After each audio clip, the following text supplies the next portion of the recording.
देखिए, हुकूमत का आज फिर एक बड़ा खौफनाक प्लान था और रात की तारीकी के अंदर पूरा प्लान कर लिया गया था कि आज फिर ये जो आईनी तरमीम है इसे पास कर दिया। देखिए, जब आपका मैंडेट जेएलई हो, आप धोखे और फ्रॉड से आए हुए हो, तो फिर ऐसे ही होता है। आप ये हिसाब लगा लें, किसी दौर में काफ लीग जो थी वो बहुत ज्यादा मकबूल जमात थी पाकिस्तान। क्या हुआ, उन्होंने एक अमर का साथ दिया, वो जाली इलेक्शन के जरिए, जाली इख्तियारात के जरिए उन्होंने हुकूमत की। 8 जजेस हैं, उन्होंने काजी फायजी साहब, हुकूमत के और इलेक्शन कमीशन, तीनों के उन्होंने सिर्फ हाथ नहीं बांधे, हाथ पांव भी बांध दिए। और ये एक सरप्राइज है, लेकिन इसके बाद सुप्रीम कोर्ट के जजेस की तरफ से एक और बड़ा सरप्राइज आने वाला है। ये जो 8 जजेस है ना, ये चीफ इलेक्शन कमीशन साहब को लग पता जाएगा आने वाले 1 से 2 दिनों में। हालांकि अब हुकूमत के पास देखिए दिन कोई नहीं रह गए। ये जो आईनी तरमीम का मामला था, इससे नाकाम बनाने के पीछे जो सारा क्रेडिट है वो मियां मोहम्मद नवाज साहब। वैसे तो एक और बड़ा सरप्राइज है कि मियां मोहम्मद नवाज शरीफ साहब भारत को अब सस्ती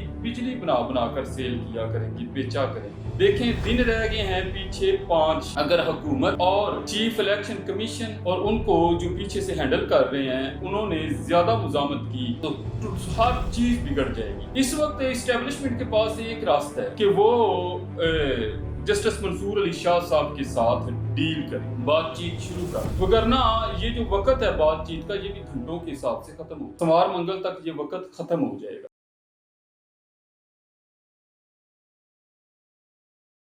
शुरू करता हूँ अल्लाह के नाम से जो बड़ा मेहरबान नहायत रहम वाला है और दिलों के भेद खूब जानता है। अस्सलाम वालेकुम नाज़रीन, मैं हूँ आपका मेज़बान यासिर अरफात और आज बड़ी ही अहम खबरें मुल्की सियासत से हैं। सुप्रीम कोर्ट ने इलेक्शन कमीशन के जो हाथ पांव, आज देखिए इलेक्शन कमीशन है आज पाकिस्तान की तारीख की सबसे जो बड़ी वारदात थी वो करने जा रहा था। लेकिन इस और इसके लिए काजी फायजी साहब ने पूरी मदद फराहम की हुई थी। जो 3 जजेस थे उनको गायब किया हुआ था ताकि पूरा पूरा बंदोबस्त हो जाए। हुकूमत और इलेक्शन कमीशन जो वारदात करने जा रहे हैं, लेकिन हमने देखा कि वो जजेस तैयार बैठे हुए थे। उन्होंने आज एक ऐसा पंच किया है, ऐसा उन्होंने आज फिर एक इलेक्शन कमीशन और हुकूमत को सरप्राइज दिया है कि चीफ इलेक्शन कमिश्नर और जो हुकूमत है वो देखती रह गई है। देखिए, हुकूमत का आज फिर एक बड़ा खौफनाक प्लान था और रात की तारीकी के अंदर पूरा प्लान कर लिया गया था कि आज फिर ये जो आईनी तरमीम है इसे पास कर दिया जाएगा। हुकूमत की आज तीसरी बड़ी नाकामी है। वैसे तो ये हुकूमत हर रोज नाकाम हुई है। देखिए, जब आपका मैंडेट जेएलई हो, आप धोखे और फ्रॉड से आए हुए हों, तो फिर ऐसे ही होता है। आप ये हिसाब लगा लें, किसी दौर में काफ लीग जो थी वो बहुत ज्यादा मकबूल जमात थी पाकिस्तान की। क्या हुआ, उन्होंने एक अमर का साथ दिया, वो जाली इलेक्शन के जरिए, जाली इख्तियारात के जरिए उन्होंने हुकूमत की। और अब जो है काफ लीग की जितनी क़यादत है वो पाकिस्तान में एक बी क्लास जो है वो सियासी जमात बन चुकी है। और अगर वो कौंसलर, अगर वो इलेक्शन लड़े तो वो कौंसलर का इलेक्शन भी नहीं लड़ सकता उनमें से कोई बंदा। अच्छा, आज तहरीके जो है 8 जजेस हैं, उन्होंने काजी फायजी साहब, हुकूमत के और इलेक्शन कमीशन के, तीनों के उन्होंने सिर्फ हाथ नहीं बांधे, हाथ पांव भी बांध दिए। और ये एक सरप्राइज है, लेकिन इसके बाद सुप्रीम कोर्ट के जजेस की तरफ से एक और बड़ा सरप्राइज आने वाला है। ये जो 8 जजेस है ना, ये चीफ इलेक्शन कमीशन साहब को ये लग पता जाएगा आने वाले 1 से 2 दिनों में। हालांकि अब हुकूमत के पास देखें दिन कोई नहीं रह गए। इजलास मुलतवी हो गया है, वो मंडे तक चला गया, सोमवार तक। हुकूमत के पास नंबर गेम पूरी नहीं है। जो हुकूमत के मेंबरान भागे थे अपने, उनके अंदर इजाफा हो गया। और ये जो आईनी तरमीम का मामला था, इससे नाकाम बनाने के पीछे जो सारा क्रेडिट है वो मियां मोहम्मद नवाज शरीफ साहब को। वैसे तो एक और बड़ा सरप्राइज है कि मियां मोहम्मद नवाज शरीफ साहब भारत को अब सस्ती बिजली बना कर सेल किया करेंगे, बेचा करेंगे। और इसका ऐलान भी उन्होंने कर दिया है। अब वो बिजली आएगी किधर से, वो बनेगी कैसे और वो सस्ती कैसे होगी? सबसे बड़ा सवाल है कि वो बिजली सस्ती कैसे होगी? ये आपको आज इस प्रोग्राम के अंदर बताएंगे। इसके अलावा देखिए, मौलाना फजलुर रहमान और अली मीन गंडापुर साहब एक पेज के ऊपर है। मौलाना फजलुर रहमान साहब, और देखिए इस सारी सूरत हाल को कोई ताकत पीछे से डील कर रही है, मैनेज कर रही है। वो ताकत कौन सी है?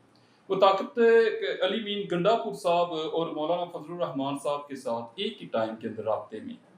तो इन तमाम हकाइक से पर्दे उठाएंगे इस व्लॉग के अंदर। लेकिन इससे पहले कि मैं तफसील की तरफ जाऊं, अगर अभी तक आपने इस चैनल को सब्सक्राइब नहीं किया तो मेरी आपसे गुजारिश है कि इसे सब्सक्राइब कर लें, साथ बेल आइकॉन के बटन को दबाना मत भूलिएगा, ताकि हमारी जो हर आने वाली लेटेस्ट वीडियो है वो बर वक्त आप तक पहुंच सके।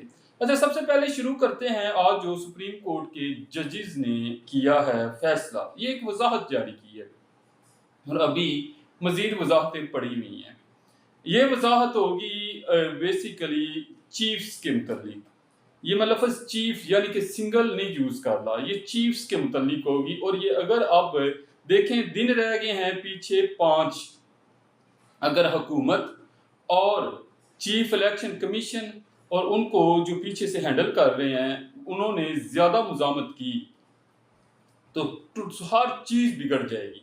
इस वक्त इस्टेब्लिशमेंट के पास एक रास्ता है कि वो जस्टिस मंसूर अली शाह साहब के साथ डील करें, बातचीत शुरू कर दें। वगरना ये जो वक्त है बातचीत का, ये भी घंटों के हिसाब से खत्म हो जाएगा, सोमवार मंगल तक ये वक्त खत्म हो जाएगा।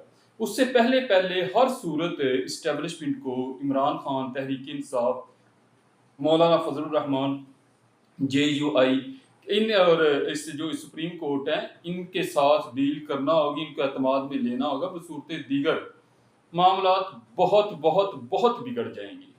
अच्छा, आज जो सुप्रीम कोर्ट ने एक तफसीली फैसला वजाहत जारी किया, उसके अंदर क्या है, इलेक्शन कमीशन को मखसूस नशिस्तों के अक्सरियती फैसले पर अमल दरामद करना होगा।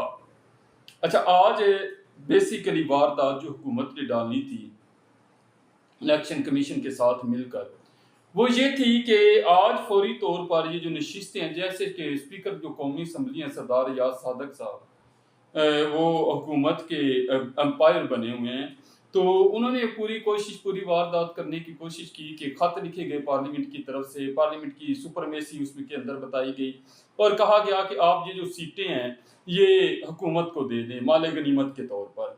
अब ये सीटें देखें, तहरीक इंसाफ जीती हुई है सुप्रीम कोर्ट के इस जो फैसले के अंदर, कोई बहाम नहीं। और 8 फरवरी को जिस अवाम ने फैसला दिया हुआ तहरीक इंसाफ के हक में, आप उसे तो बेवकूफ़ नहीं बना सकते। अब उन्होंने कहा कि इलेक्शन कमीशन को मखसूस नशिस्तों के ऊपर अक्सरियती फैसला पर अमल करना होगा। ये आज वजाहत जारी की गई है जजेस की तरफ से। काजी साहब ने एक गेम की हुई थी जजेस को मफलूज करने के लिए। अक्सरियती जो 8 जजेस हैं, इनमें जो फैसला सुनाने वाले जो 8 जजेस थे, उनमें जस्टिस मंसूर अली शाह साहब, जस्टिस मुनीब अख्तर साहब, जस्टिस मोहम्मद अली मजहर साहब, जस्टिस शाहद वहीद, जस्टिस हसन अजहर रिजवी और जस्टिस आयशा मलिक, जस्टिस अरफान सादत और जस्टिस अतर मीनुल्लाह साहब शामिल थे। अब काजी साहब ने क्या वारदात की, उन्होंने इनमें से 3 जजेस को कराची भेज दिया ताकि ये जो अक्सरियती जजेस हैं ये कोई मीटिंग या इजलास बुलाकर काजी साहब या इलेक्शन कमीशन के गैर आइनी गैर कानूनी इकदामात के खिलाफ कोई फैसला ना कर सके। ये राइट उन्हें हासिल है। अच्छा, अब उनमें से 3 उधर भेज दिए कराची, चौथे मुनीब अख्तर साहब छुट्टी पे हैं, तो पीछे 4 जजेस थे। तो काजी साहब को ये था कि और इलेक्शन कमीशन और हुकूमत को कि अब जो मर्जी करें। लेकिन जो वजाहती नोट जारी कर दिए आज, इससे वो किस्सा कहानी तमाम होगी। आज रात, आज देखिए कबीना का इजलास भी था, कल भी था, कल भी नहीं हुआ, आज भी नहीं हुआ और अब ये मुश्किल है। क्योंकि इस पे बात करते हैं कि हुकूमत के कितने मेंबरान और कौन कौन से भागे हैं। उससे पहले अक्सरियती फैसला देने वाले जो जजेस हैं उनकी आपको ओपिनियन जो वजाहत है वो आपके सामने रखते हैं। अक्सरियती फैसला देने वाले सुप्रीम कोर्ट के 8 जजेस ने अपनी दूसरी वजाहत में कहा कि तहरीक इंसाफ और इलेक्शन कमीशन से मुख्तसर फैसले पर इलेक्शन एक्ट सन 2024 की वजाहत तलब की गई थी। यानी कि ये तहरीक इंसाफ ने भी वजाहत तलब की थी और इलेक्शन कमीशन ने भी की थी। इलेक्शन कमीशन का मौक़िफ़ था मुख्तसर फैसला ऐसे कानून पर मबनी था जिसमें तरमीम की गई। एक्ट की दफ़ा 6666 और एक्ट जो है 104 तरमीम के साथ साथ सेक्शन 104A का इजाफा भी किया गया है। अच्छा, उन्होंने कहा दूसरी जानिब तहरीक इंसाफ के मुताबिक सुप्रीम कोर्ट का मुख्तसर हुक्म आईनी दफात की तशरीह और नफाज पर मबनी है, लिहाजा इलेक्शन एक्ट में तरमीम मुख्तसर फैसला पर असर अंदाज नहीं हो सकती। लेकिन अब उन्होंने बाकायदा इसको वजाहत और फैसले का हिस्सा बना दिया है कि ये जो हुकूमत ने अपने ज़ाती मफाद के लिए तरमीम की है, ये इस फैसले पर असरअंदाज नहीं हो सकती। अब ये गेम किस तरह गोल हो गई है कि अगर हुकूमत इन वजाहतों को चैलेंज करती है, इलेक्शन कमीशन तो अब इस वजाहत के बाद अगर कोई फैसला करता है तो तौहीन अदालत का मुर्तकिब होगा। और वैसे भी ये चला गया हुआ है सोमवार पे मामला।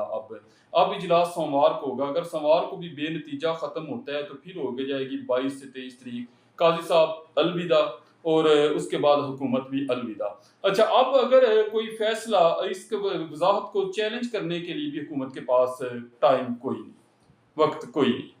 तहरीक इंसाफ वकालतनामा जमा करवा कर इस पर तैयारी के लिए अगर वक्त मांगती भी है तो 3 दिन का, तो तब तक 25 अक्टूबर आ जाएगी, तो किस्सा कहानी तमाम हो जाएगा। मैंने पहले भी अर्ज की थी कि ये जो जजेस की खामोशी है वो इसके ऊपर एक्ट करेंगे, अब बयान नहीं देंगे, इसके ऊपर वो अपना कोई ना कोई लाहे अमल लाएंगे, इसके खिलाफ कोई ना कोई वो मैदान में आएंगे और वही कुछ हुआ है। अच्छा, अक्सरियती फैसला देने वाले जजेस ने कहा इलेक्शन कमीशन को अक्सरियती फैसले पर अमल करना होगा, यानी कि हर सूरत अब सुप्रीम कोर्ट का फैसला है, अक्सरियती जजेस का फैसला है। इस्लामाबाद के अंदर भी अक्सरियती जजेस ने खत लिखा हुआ है, ऊपर सुप्रीम कोर्ट में भी, लाहौर हाई कोर्ट, बलोचिस्तान, खैबर पख्तूनख्वा, सिंध के अंदर सूरत हाल आपके सामने है। तो इस वक्त जो हुकूमत है उसकी पोजीशन बहुत ज्यादा पतली, बल्कि पतली से भी पतली हो चुकी है। अच्छा, जजिस का कहना है कि इलेक्शन एक्ट में तरमीम से 12 जुलाई का फैसला गैर मौसर नहीं हो सकता, यानी कि बात किस्सा कहानी तमाम हो गया। इससे पहले जो जस्टिस मंसूर अली शाह साहब की तरफ से अक्सरियती फैसला जारी किया गया था, उसके बाद चीफ इलेक्शन कमीशन जो है उन्होंने कहा था कि सुप्रीम कोर्ट के फैसले के बाद इलेक्शन कमीशन नाकारा हो गया, मीन्स कि वो खुद से अब कुछ नहीं कर सकता, वो बहुत सी चीज़ों को उसे पाबंद कर दिया गया है और इलेक्शन कमीशन अब मजबूर है सुप्रीम कोर्ट के सामने टोटली। उन्होंने कहा कि इलेक्शन एक्ट में तरमीम के माजी से इतलाक को वजह बनाकर फैसला गैर मौसर नहीं हो सकता, यानी कि आप ये भी नहीं बना सकते वजह कि इस तरमीम से, एक्ट से ये फैसला गैर मौसर हो गया माजी से, नेवर, ये भी अब फैसले का हिस्सा बन गया। अदालत उज़्मा के जजिस ने कहा हम तफसीली फैसला से पहले भी एक वजाहत जारी कर चुके हैं और हमने वजाहत के लिए रजू करने का हक इसलिए दिया था कि मुख्तसर हुक्मनामे पर अमल दरामद में कोई परेशानी ना हो। अब उन्होंने चीफ इलेक्शन कमिश्नर साहब जो हैं उनकी परेशानी भी इसके अंदर दूर कर दी है। देखिए, अब इसके बावजूद अगर चीफ इलेक्शन कमीशन साहब कोई भी गलती करते हैं, एक तो ये सुप्रीम कोर्ट के अंदर पड़ा हुआ है, मैं आपको बता दूं फैसला कि वो इलेक्शन कमीशन के मौजूदा तमाम मेंबरान को उड़ा देंगे अपने फैसले के अंदर। अगर तहरीक इंसाफ को 1 घंटे की भी मोहलत मिलती है अपोजिशन को, चीफ इलेक्शन कमीशन जो है मौजूदा सुल्तान सिकंदर राजा उड़ जाते हैं तो फिर वो ऊधम मचा देंगे। और आपको पता है कि अगर वो थोड़ी देर के लिए भी लेफ्ट राइट होते हैं और मुतनाज़े होते हैं, वकला तो ऑलरेडी कन्वेंशन और तहरीक का ऐलान कर चुके हैं, वो तो सिर्फ वेट कर रहे हैं कि बात फसाद और इंतशार तक ना जाए। और इसी तरह जिस तरह आज हमने देखा है कि सुप्रीम कोर्ट के 8 जजेस ने स्टैंड लिया है, वो खड़े हुए हैं।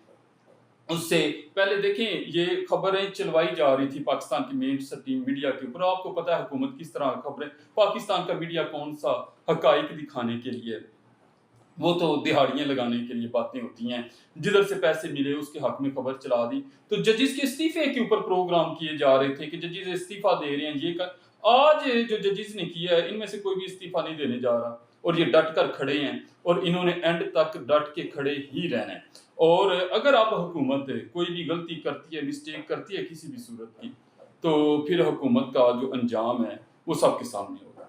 अब आते हैं जो सारा खेल बिगड़े। आपको याद होगा कि गुज़श्ता रात जो गुज़श्ता दिन नवाज शरीफ साहब के शाया दिया, उन्होंने मौलाना फजलुर रहमान साहब से मुलाकात हुई।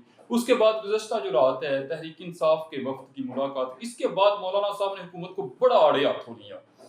इसके अंदर वजह ये थी कि हुकूमत ने मौलाना फजलुर रहमान साहब की जमात का भी एक बंदा उठा लिया, JUI के अंदर भी फॉरवर्ड ब्लॉक बनाने की कोशिश की है, तहरीक इंसाफ के बंदे भी उठाए, जिस तरह हमने भी देखा अख्तर मेंगल साहब जो मेंगल ग्रुप है उनके भी बंदे उठाए, उनके वो जो नसीमा साहब हैं वो रोने लग गई, तमाम चीज़ें इस तरह डॉक्टर ज़रका जो तहरीक इंसाफ की उनकी ये एक जबर की दास्तान है ये जो आइनी तरमीम है। लेकिन आप देखें कि इसके बावजूद इसके कुछ ना कुछ इम्कानात मौजूद थे, लेकिन नवाज शरीफ साहब जो हैं उन्होंने बिल्कुल ही इसके ऊपर पानी फेर दिया तमाम काम के ऊपर। ये डेडलॉक बेसिकली जो मौलाना फजलुर रहमान साहब और नून लीग हुकूमत के दरमियान है, जिसकी वजह बने हैं नवाज शरीफ साहब। वैसे तो नवाज शरीफ साहब का ना कल एक बड़ा ही मज़का खेज जो है वो बयान सामने आया। उन्होंने कहा कि सस्ती बिजली जो इजाफी है वो बनाकर भारत को बेची जाए, हमसाया मुल्क है उसके साथ जो है वो। अब जो है मौलाना नवाज शरीफ साहब कहने लगा था, चले जैसा बयान नवाज शरीफ साहब ने दिया वैसा मेरे मुंह से भी निकलने लगा था, वो तो कोई बात नहीं। नवाज शरीफ साहब की ये बात सुनकर मैं कोमे में हूँ, हैरत का एक यानी कि ये एक अजूबा बना हूँ कि वो कौन सी बिजली मियाँ साहब ने सस्ती बना ली है या अभी बनानी है या कोई अपना विंड पावर लगा रहे हैं, वो सोलर से कैसे देंगे भारत को बिजली, कहाँ से देंगे? ये 24 करोड़ को दी नहीं जाती बिजली और उधर 1.5 अरब को ये बिजली देंगे मियाँ साहब। यहाँ लोग खुदकुशियां कर रहे हैं। यानी कि लतीफ़ है इसके ऊपर, अगर भारत की तरफ से खुदा ना खास्ता कोई रद्द-ए-अमल आ गया तो हम लोग किसे दुनिया में मुंह दिखाने के काबिल रह जाएंगे। ये तो ओवरऑल इनकी मेंटली सूरत हाल है। अब जो नवाज शरीफ साहब थे, जब मौलाना फजलुर रहमान साहब को बुलाया, मौलाना फजलुर रहमान साहब का भी बड़ा दिल है, बड़ा ज़र्फ है, वो फिर भी चले गए इख्तिलाफात के बावजूद भी।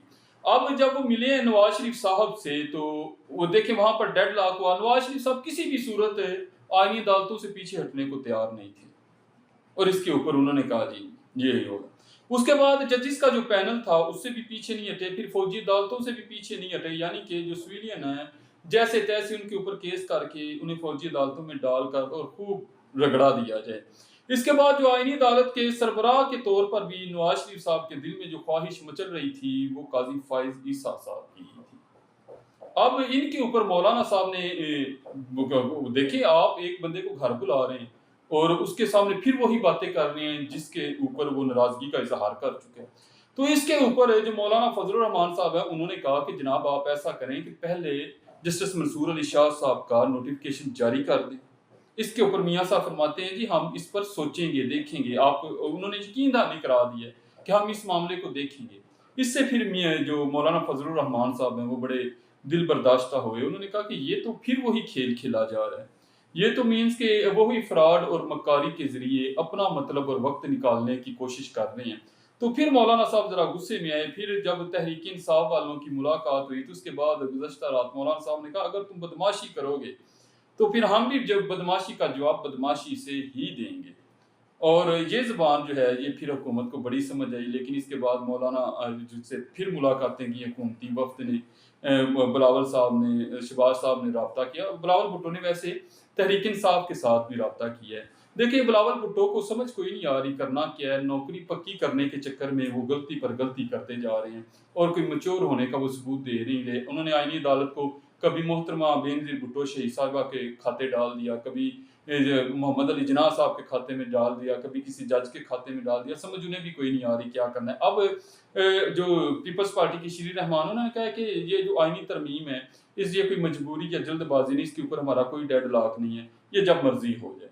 तो ये आपको आइंदा 3 से 4 दिनों में लोग भागते हुए और मुकरते हुए और अपना रंग बदलते हुए नजर आएंगे। और इसमें शायद यही हो कि साथ मेरे रह गई एक मेरी आरज़ू, मुस्लिम लीग नून के पास शहबाज शरीफ साहब के नोहे और कसीदे ही रह जाएं। अच्छा, अब जो मौलाना साहब को असल गुस्सा था, एक तो उनकी बात नहीं मानी गई, हुकूमत ने उनके साथ अच्छा नहीं किया। दूसरा यह है कि उनकी ही जमात तोड़ने की कोशिश की, जिसकी मौलाना साहब पहले तो अखलाकी और रसूली तौर पर डटे हुए थे, इसके बाद वो उन्हें गुस्सा भी आ गया। अब जो बैरिस्टर गौहर साहब ने कहा था ना, ये जो इजलास अब मुलतवी हुई हैं हुकूमत की, उसके पीछे बेसिकली हुकूमत के अगर अपने मेंबर पूरे होते तो इन्होंने कबीना का इजलास बुला लेना था। पहले ये तादाद 7 थी, अब कुछ जराया के मुताबिक वो तादाद 7 से बढ़ चुकी है और मजीद लोग हुकूमत के अपने भाग गए, MNAs और सेनेटर्स। ये जो कुछ दिन पहले बैरिस्टर गौहर साहब ने दावा किया था कि इनके अपने MNAs साथ जो इनको वोट नहीं देंगे, वो हकीकत हो गया, वो सच है। हुकूमत के पास वोट पूरे नहीं, अपनी पार्टी के बंदे पूरे नहीं हैं। अब कुछ लोग क्वेश्चन ये करते हैं कि मौलाना साहब के पीछे कौन है। तो कोशिश मैंने भी बड़ी की है, एग्जैक्ट नाम अभी मैं आपको नहीं बता सकता, तो लेकिन मौलाना साहब के पीछे भी वही हैं जो अली मीन गंडापुर साहब के पीछे हैं। लेकिन मैं एक बात आपको बताता चलूँ, मौलाना फजलुर रहमान साहब की नीयत के ऊपर इस वक्त किसी किस्म का शक नहीं किया जा सकता। मौलाना साहब ने बहुत मुश्किल वक्त, बहुत दबाव और प्रेशर में भी उन्होंने बेहतरीन इस कौम की, इस आइन की, इस कानून की वो आवाज़ बने, और अल्लाह पाक उनको इस्तकामत, इज़्ज़त से नवाजे। अल्लाह पाक उनके ऊपर अपना ख़ास रहम करम फरमाए। आप जहाँ भी रहें खुश रहें, अल्लाह पाक आपको भी अपने हिफ्ज़ व अमान में रखें। अगर ये आपको वीडियो अच्छी लगी है तो इसे लाइक और शेयर लाजमी कीजिएगा। अपना ख्याल रखिएगा। अल्लाह हाफिज़।